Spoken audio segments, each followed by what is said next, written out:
ভাইরা আমার, কোরআনে কারীমে আল্লাহ তাআলা নূহ আলাইহিস সালাম সম্পর্কে বলেছেন ইন্নাহু কানা আবদান শাকুরা। নূহ আলাইহিস সালাম তিনি আল্লাহর কৃতজ্ঞ বান্দা ছিলেন, এমন মানুষ ছিলেন যে তিনি কৃতজ্ঞ। আপনারা নূহ আলাইহিস সালামের কথা জানেন। নূহ আলাইহিস সালাম পৃথিবীতে কত বছর বেঁচে ছিলেন জানেন? 950 বছর। কত বছর? 950 বছর। এটা এখনকার আলাপ না, এখন তো মানুষ এত বেশি বাঁচে না, 50, 60, 70, 80, 90, 100 বেশি মানুষ বাঁচে না, তাই না? নূহ আলাইহিস সালাম পৃথিবীতে কখন আসছে জানেন?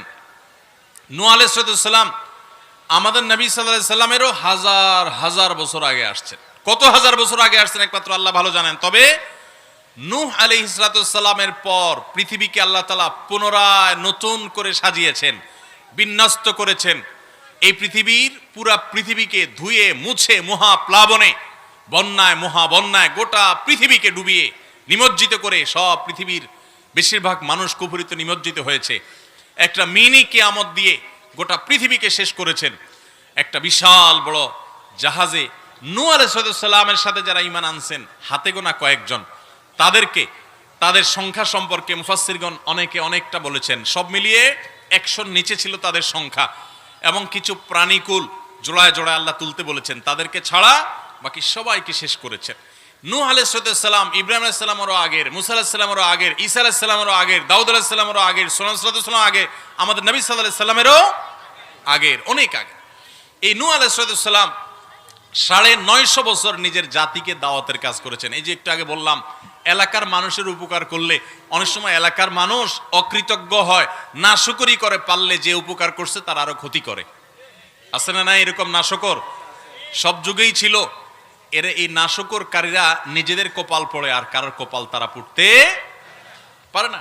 নূহ আলাইহিস সালামের জাতিকে নূহ আলাইহিস সালাম যখন দাওয়াত দিয়েছেন ইসলামের পথে, তাদের উপকার করতে গেছেন তিনি, তারা উল্টা তার ক্ষতি করতে গেছে, তার কথা শুনতে চাই নাই। আল্লাহ তাআলা তাকে এত ধৈর্য দিয়েছেন, এত কিছুর পরও তিনি আল্লাহর শুকরিয়া আদায় করেছেন। অভিযোগ করে, আল্লাহর প্রতি অনুযোগ করে তিনি তার দাওয়াতের কাজ বন্ধ করেন নাই। তিনি বলেন নাই, আল্লাহ কাদের কাছে পাঠাইছো তুমি, এরা একটাও মানুষ না, কথা শুনে না। তিনি আল্লাহর শুকরিয়া আদায় কেমন করেছেন যে কোরআনে আল্লাহ তাআলা তাকে সার্টিফিকেট ইস্যু করেছেন, ইন্নাহু কানা আবদান শাকুরা।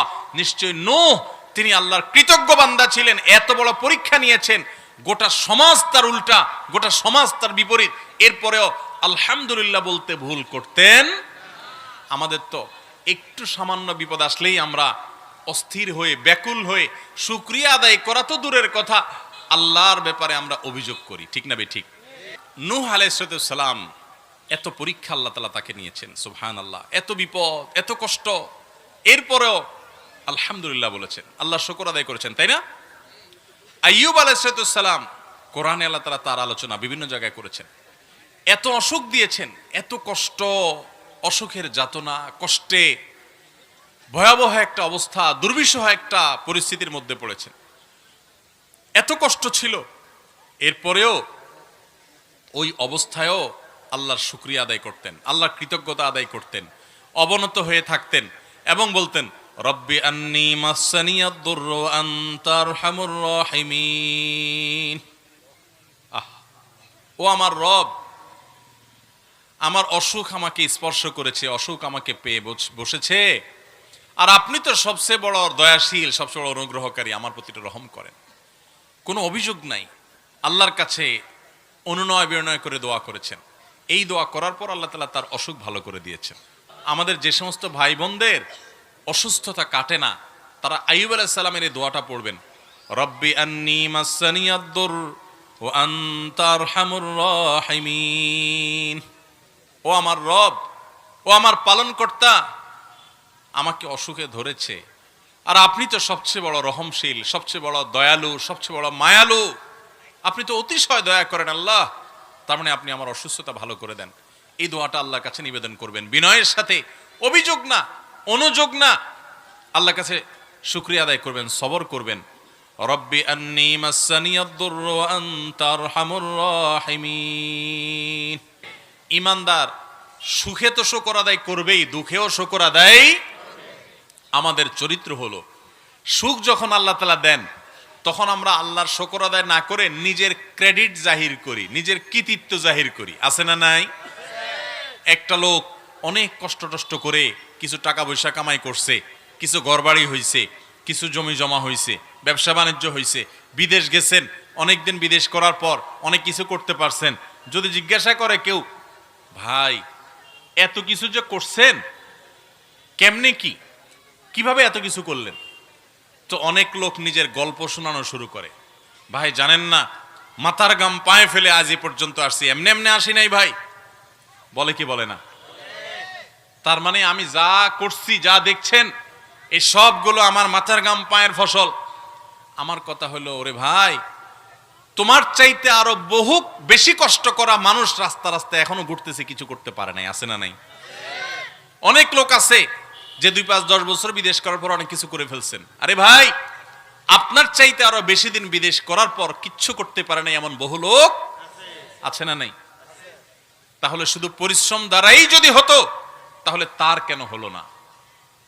একজন কৃতজ্ঞ ইমানদার তিনি এভাবে বলবেন না, তিনি বলবেন এগুলো সব আমার আল্লাহর দান।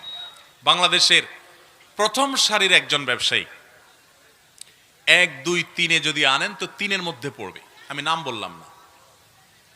এরকম একটা শিল্প প্রতিষ্ঠান এর মালিক, এরকম একটা গ্রুপ অফ কোম্পানির মালিক, তার সাথে একবার একটা যে কোনো একটা বিষয় একটা মিটিং ছিল। তো একান্ত আলাপচারিতায় আমার সাথে মিটিংয়ে যারা ছিলেন এর ভিতরে এক ভাই বললেন যে আল্লাহ আপনাকে এত সম্পদ দিয়েছেন, শত শত হাজার হাজার কোটি টাকা, আপনার সারা দেশের ব্যবসার একটা বড় অংশ আপনি কন্ট্রোল করেন, বা আল্লাহ আপনাকে দিয়েছেন।